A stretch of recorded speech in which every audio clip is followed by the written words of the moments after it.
So you're ready to dive into the Bhagavad-gītā, huh?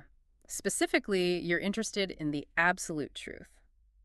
Well, let me tell you, Chapter 7 is where it gets really mind-blowing. Yeah, it's a pretty intense ride. It's like a roadmap to Kena consciousness. It is, yeah. Which sounds kind of intimidating, to be honest. It can be, for sure. Yeah. But it's also super fascinating. Think about it. The Bhagavad-gītā itself is this ancient Hindu scripture, 700 verses of dialogue between Prince Arjuna and his charioteer, Kento. Okay, I'm already hooked just from that setup. But Kenta's not just any charioteer, is he? Exactly. He's actually the supreme god in disguise. Whoa! Talk about an unexpected carpool buddy. So with that in mind, what's Chapter 7 all about? It really gets into how we can even begin to grasp this idea of absolute truth, like truly understanding the nature of reality. And it gets into who's actually likely to achieve that understanding.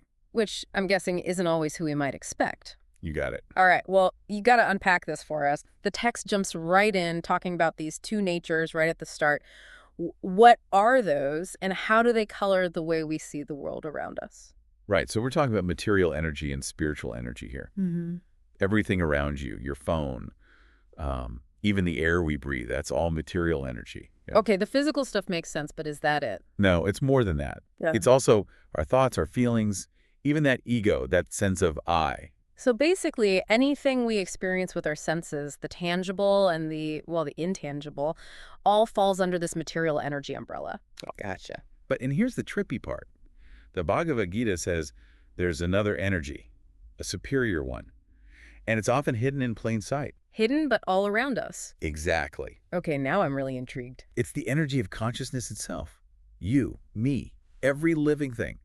And Chapter 7, it's all about understanding the relationship between these two energies, how they work together, how they influence each other. It's kind of mind-blowing when you really think about it, right? I mean, we tend to think of the material world as this all-powerful force, but you're saying it's actually secondary to this other energy, the energy of consciousness. You got it. It's a paradox for sure. It really is. Yeah. So help me wrap my head around this. Okay, imagine like a spider web. It seems so intricate, so strong. Yeah, I see where you're going with this. But it's ultimately dependent on the spider that created it. Okay, that's a great visual. So we're like the web, seemingly substantial, but actually reliant on this other unseen force, the spider, which in this case is dot consciousness, the divine. Exactly.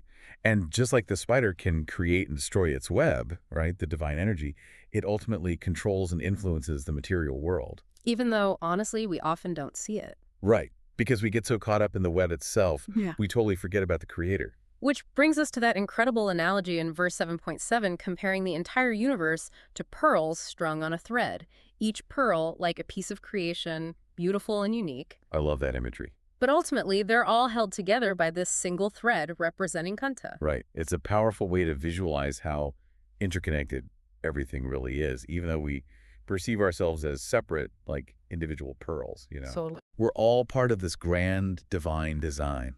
it's a beautiful thought, but makes you wonder, if this connection is so fundamental, why don't we experience it more clearly?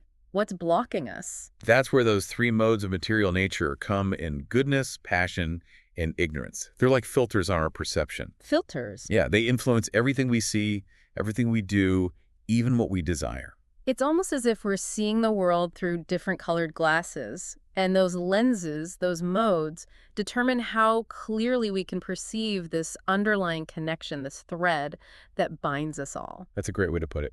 So are you saying that most people are so caught up in these modes and the illusions they create that they miss the bigger picture entirely? According to the Bhagavad-gītā. Absolutely. They can't even see the thread, let alone the hand that's holding it. Wow. So then how do we get past those filters? How do we even begin to see clearly when our senses are constantly being bombarded with information, filtered through these modes? That, my friend, is the journey. Isn't it always? And interestingly enough, Kanana actually describes 4 types of people who are drawn to him, each at a different point on that journey. We can think of them as the distressed, the desiring of wealth, the inquisitive, and the seeker of knowledge. 4 paths, all leading towards this understanding of absolute truth. Okay, now I'm really intrigued. So give us a rundown of these different seekers. Who are they and what are they searching for? Okay, so picture someone in a crossroads in life, facing some major challenge, maybe even a crisis. There's the distressed. They're looking for solace, for guidance, maybe even just someone to listen. Then there's that super driven type, laser focused on success, that's the desiring of wealth. Right, hoping for that divine boost to get ahead. Okay, I can definitely picture those two. What about the other two types?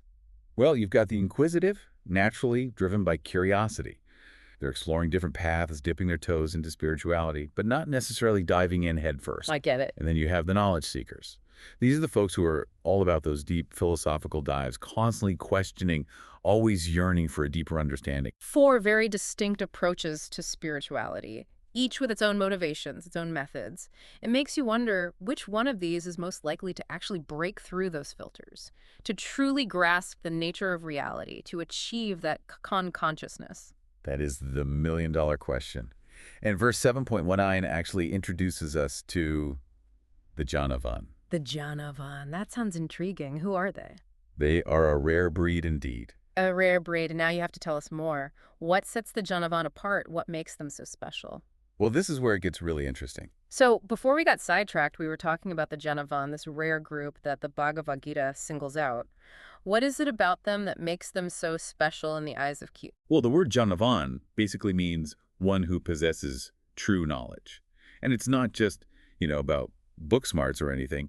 It's more about this deep, intuitive understanding of Kina as the ultimate reality, the source of everything. So it's not just knowing the words, it's about really feeling it, embodying it, like that connection we talked about earlier, the thread that links all those cosmic pearls. Exactly. The Janavan, they've spent countless lifetimes seeking, experiencing, and they reach this point of complete surrender to Kina. Surrender, that's a big one. It is. They understand that true fulfillment, it doesn't come from chasing material desires or worldly achievements. Right, because that's kind of what we're conditioned to believe, isn't it? That those things will bring happiness. Yeah, and it can be a tough cycle to break. Yeah. But the Janavan, they realize that real fulfillment comes from aligning themselves with the divine will. It's like they've figured out the game of life, realizing the real prize was inside all along. You could say that. And that letting go, that surrender, is the key to unlocking it. That's a great way to put it. It's a profound shift to recognize that we aren't separate from the divine, but actually a part of it. Whoa, like a drop of water realizing it's always been part of the ocean? Exactly. Okay, that's a powerful image. But I gotta be honest, the idea of surrender can be a bit tricky for some of us, Doesn't mean we have to give up everything, our ambitions, our desires, our very sense of self. It's not about becoming passive or giving up everything, no. It's more about shifting our focus from me to we. From my will to thy will. Exactly. Recognizing that Kyoncha's plan is far greater and more fulfilling than anything our limited egos can dream up.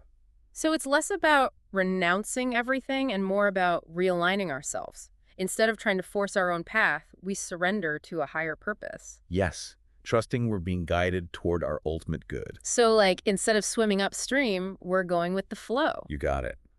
It's about dedicating our actions, our intentions, to something beyond ourselves. Something bigger than ourselves. It reminds me of this quote I heard once. The meaning of life is to find your gift. The purpose of life is to give it away. Do you know that one? I like that. Right? So even if we're not at the Janavan level yet, we can still start to practice this idea of surrender by aligning our actions with a higher purpose. Exactly. It's about finding ways to live your everyday life with a sense of dedication to something greater. Which might look different for everyone, right? For sure. For some people, it might be through selfless service. For others, it's creative expression. Or even just approaching each moment with a sense of awareness and gratitude. Exactly. It's all connected. So if Kunz is the ultimate source, like we've been talking about, where do the demigods fit in? We hear about them a lot. People worship them for very specific things. Wealth, success, you name it. How does that work if Kunz is the one, calling the shots? That's a great question, and it's one that the Bhagavad-gītā actually addresses head-on in verses 7.2 to 22. Oh, really? Okay, so what's the deal with these demigods then? Are they Kunz's assistants helping to manage this whole cosmic operation? That's not a bad way to think about it. Imagine you're running a massive company. You can't handle every single detail yourself. Right, absolutely not. I can barely manage my inbox. Right, so you need department heads, managers with specific expertise to handle things on a more granular level.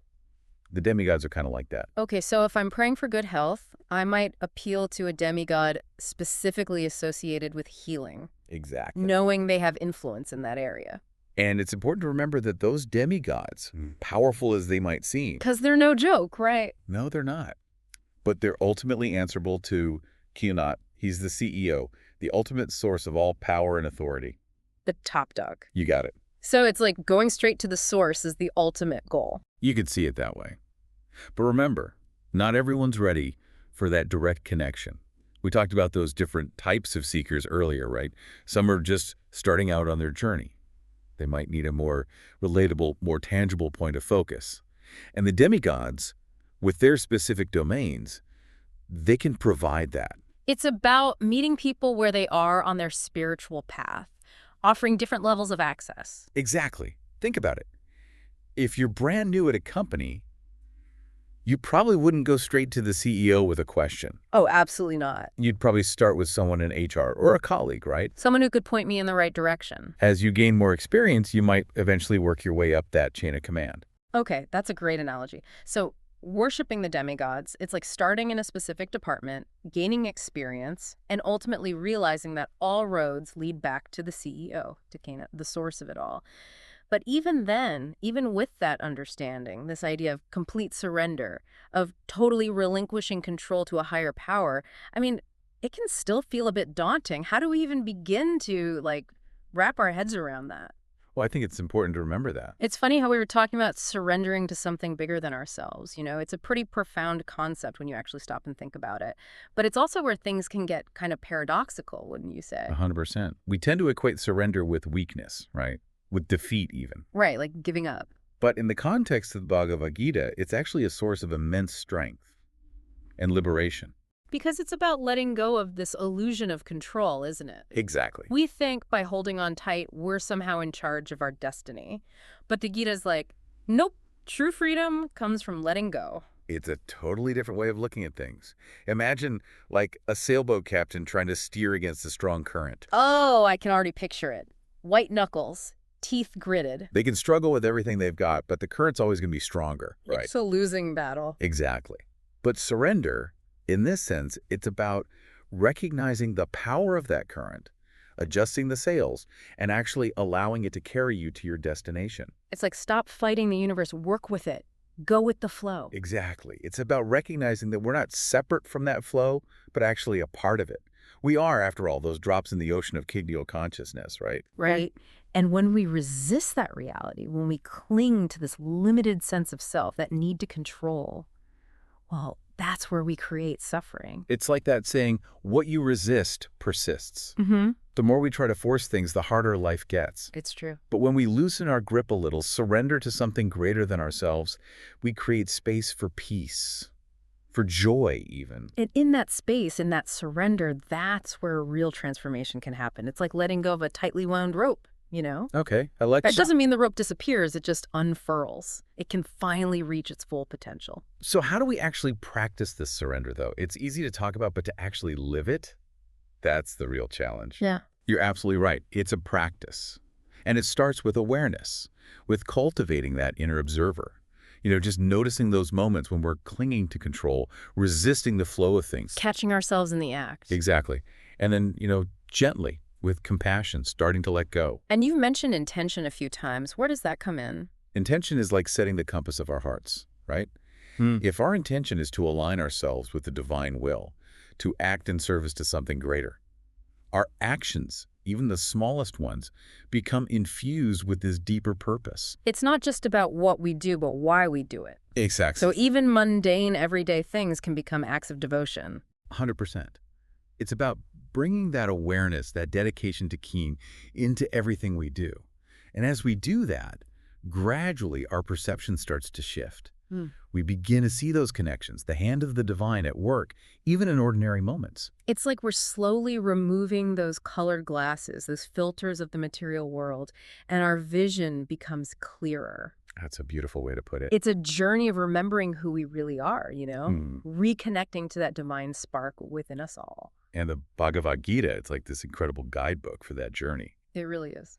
So as we wrap up this deep dive into chapter 7, I think what's really resonating with me is this idea of surrender as a source of strength, this understanding that we're not separate from the divine flow of the universe, but actually a part of it.